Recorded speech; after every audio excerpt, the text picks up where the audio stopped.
Avete già pensato ai vostri progetti per San Valentino?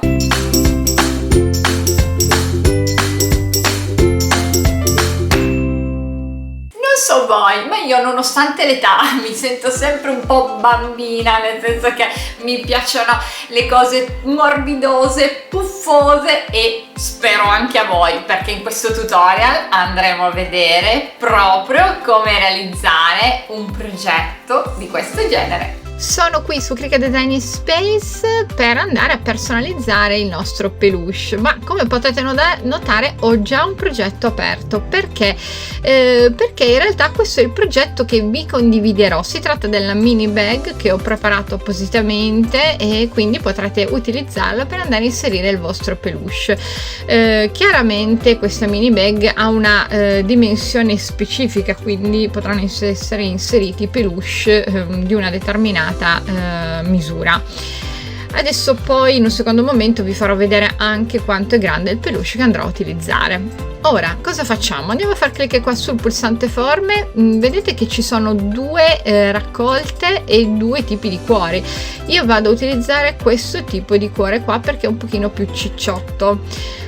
A questo punto vado a ricolorarlo, quindi vado su menu funzionamento, selettore colori e cambio il colore, metto il rosso. Ora, dopo averlo selezionato, vado a modificare la misura, mantengo le proporzioni, quindi non tocco il lucchetto questa volta, ma qua all'interno di questa casella di testo scrivo 4 perché voglio fare un cuore di 4 cm. Ora vado a far clic qua sul pulsante testo per aggiungere appunto del testo. Questo testo qui in questo momento sto utilizzando il font che si chiama Beefcake ed è un font proprio di Cricut. Vado adesso a mettere una iniziale, metto per esempio la lettera S, mettiamola sempre di colore rosso. Allora, se mettete esattamente lo stesso tipo di rosso, ricordatevi che dovete andare a tagliarlo con lo stesso materiale, altrimenti dovete mettere un rosso diverso, se no ve lo inserirà nello stesso tappetino. Ora duplico la mia S, faccio così e vado a cambiare la lettera, quindi metto 2 iniziali. Ovviamente in questo periodo siamo vicino a San Valentino, quindi vi faccio vedere un peluche a tema San Valentino, però è chiaro che potete fare veramente qualsiasi cosa. A questo punto il nostro progetto è pronto, quindi vado a salvare il mio progetto e vado a far clic sul pulsante crealo. Metto sul tappetino e faccio conferma.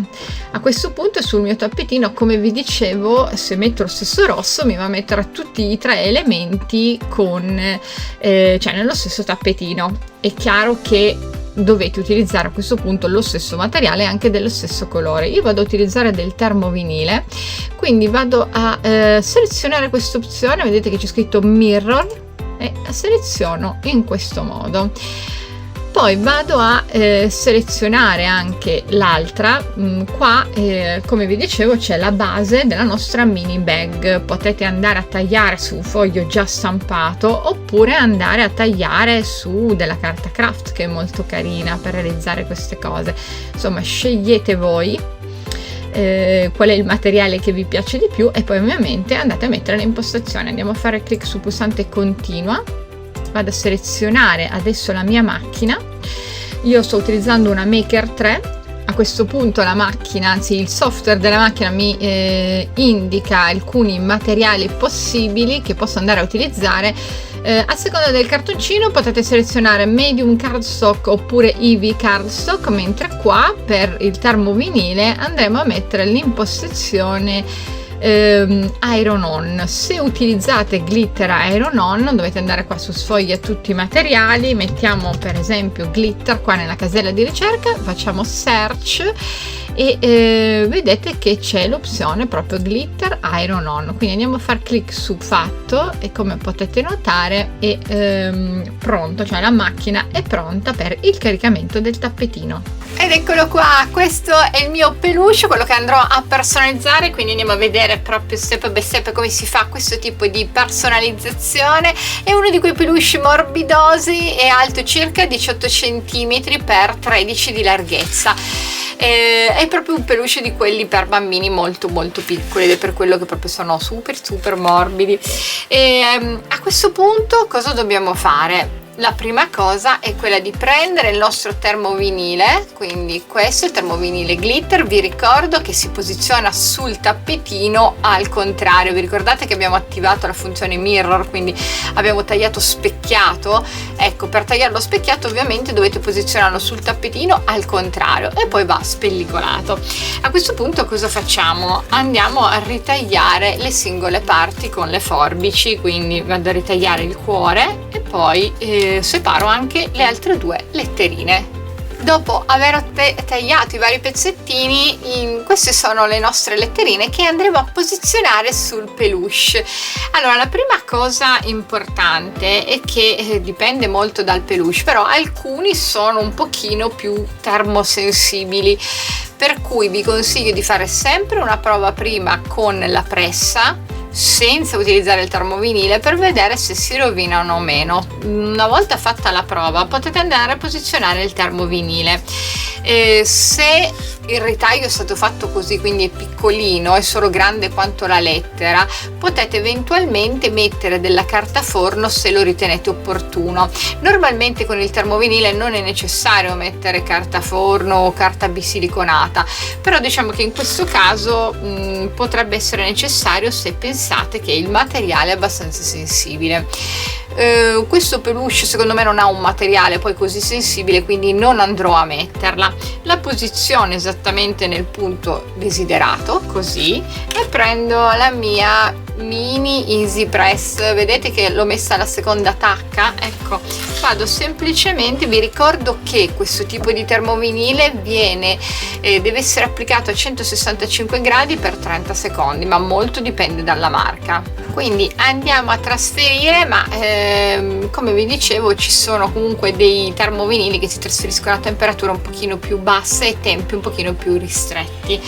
Quindi andiamo qua e posizioniamo appunto la mini easy press sopra la lettera e attendiamo circa 30 secondi. Al termine dei 30 secondi togliete la mini easy press, ma se state utilizzando i termovinili di Cricut non toglietelo, quindi attendete che si raffreddi. Nel frattempo andiamo a mettere l'altra letterina, quindi la lettera G. Ovviamente dipende molto dal tipo di termovinile. Ci sono i termovinili che hanno lo stacco del liner a freddo e altri a caldo, quindi attenzione, controllate sempre molto bene la scheda tecnica del termovinile. Ora abbiamo trasferito anche questa, attendiamo il raffreddamento in modo poi da poter andare a trasferire il nostro cuoricino. Ed ecco qua, a questo punto cosa facciamo? Andiamo a togliere piano piano la carta, quindi il liner, eccolo, guardate che carina la nostra S. Facciamo la stessa cosa anche dalla parte opposta. Ed ecco qua, guardate, è bellissimo il termovinile glitterato, mi piace sempre tantissimo.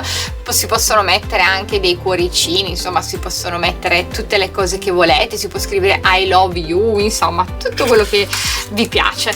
A questo punto prendiamo il cuoricino, facciamo la stessa cosa, posizioniamolo al centro così, e con la mini easy press, facendo un pochino di attenzione, andiamo a trasferirla sempre per circa 30 secondi. Mentre attendiamo il raffreddamento del liner andiamo a prendere il foglio che siamo andati a tagliare con la nostra macchina, che è questo qui, e io ho utilizzato la carta craft con impostazione medium cardstock. Adesso cosa faccio? Vado semplicemente a fare le pieghe, quindi a realizzare le pieghe in corrispondenza delle linee di cordonatura. Se state utilizzando un cartoncino spesso, fate prima la piega da una parte e poi dalla parte opposta. Ecco come si presenta la nostra bustina dopo aver fatto le pieghe in corrispondenza delle linee di cordonatura. A questo punto dobbiamo solo metterla in posizione per l'incollaggio, quindi prima mettiamo queste due alettine qua, poi posizioniamo in questo modo e poi mettiamo l'altra aletta qua sopra prima di andare a fare la chiusura laterale. Allora io come sempre per motivi tecnici andrò a utilizzare la colla a caldo perché faccio prima, però vi consiglio un'ottima, non una buona, un'ottima colla stick, mi raccomando, specialmente se per i vostri clienti non risparmiate.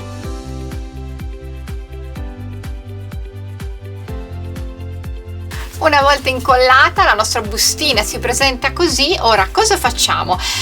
Possiamo andare a mettere del nastro oppure un cordino tipo questo qua all'interno dei fori. Possiamo farlo in due modi diversi. Uno, possiamo mettere il cordino proprio attaccato facendo chiaramente dei nodini dietro, giusto così a titolo decorativo, e nell'altro caso invece facciamo proprio un cordino un po' più alto in modo che sembri una bustina. Vedete voi cosa preferite, vi ricordo solo che dovete andare a fare un nodo dietro qui, quindi fate una cosa di questo genere, ecco, fate un nodino in modo che ovviamente il vostro cordino tenga, quindi ripeto, scegliete voi se farlo corto oppure lungo. Ed ecco qua, questo è il risultato. Io ho deciso di farlo corto perché secondo me esteticamente è più carino, ma quello che vorrei consigliarvi è, quando dovete andare a realizzarne tanti per i vostri clienti, attenzione anche alla scelta, perché chiaramente fare un cordino lungo ovviamente richiede un utilizzo molto più elevato del cordoncino e quindi anche il costo al cliente è abbastanza più elevato, quindi considerate anche quello. Se esteticamente sta bene, vi consiglio di proporlo al cliente con il cordino corto. Ora riprendiamo il nostro peluche un attimo e andiamo a togliere qua, vedete? Andiamo a togliere il liner, guardate che carino che è. Eventualmente possiamo aggiungere anche un fiocchettino al nostro orsacchiotto, quindi possiamo prendere un nastro tipo questo qua, un nastro in raso tipo questo, e andiamo a fargli un fiocchettino intorno al collo. Ed eccolo qui, guardate quanto è carino con il fiocchettino, meglio ancora se avete un fiocchettino dello stesso colore del termovinile. Ora prendiamo di nuovo la nostra bustina e andiamo a inserire all'interno il peluche. Quindi facciamo una cosa di questo genere in modo da far uscire, vedete, le zampine in questi fori che abbiamo fatto. Ed eccola qua, guardate che carina la nostra confezione, il nostro peluche personalizzato. È un lavoro che potete fare molto velocemente, potete proporre a veramente di tutti, cioè a chiunque possa amare un peluche. Chiaramente questo periodo in cui ci stiamo preparando per San Valentino sicuramente avrete comunque più richieste in questo senso, ma anche un peluche per dei bambini comunque è sempre molto gradito. Può essere anche un gadget per i party, quindi party magari di bambini, oppure può essere utilizzato anche come bomboniera. Spero che anche questo tutorial vi sia stato utile. Come sempre vi ricordo che ne trovate tanti altri sul sito mycricut.it, che potete iscrivervi al gruppo Facebook Cricut e Silhouette Italia.